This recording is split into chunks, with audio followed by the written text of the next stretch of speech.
কার কাছে দিয়ে আসছেন? আমার ওয়াইফের কাছে।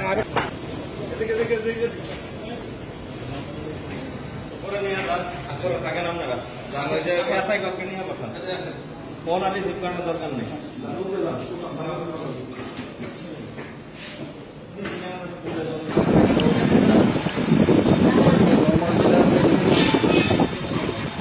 না, এটা হচ্ছে আমরা একটু স্লো করছি, হাফ স্লো করছি।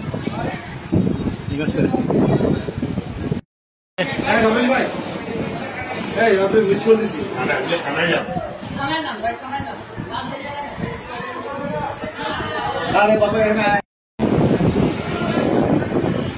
বলতে পারে জিন হত্যাকাণ্ড ঘটাইছে, এটা বলতে পারে। সেটা স্বীকার করেছে যে সে করেছে, কিন্তু তাকে জিন তাকে দিয়ে করাইছে।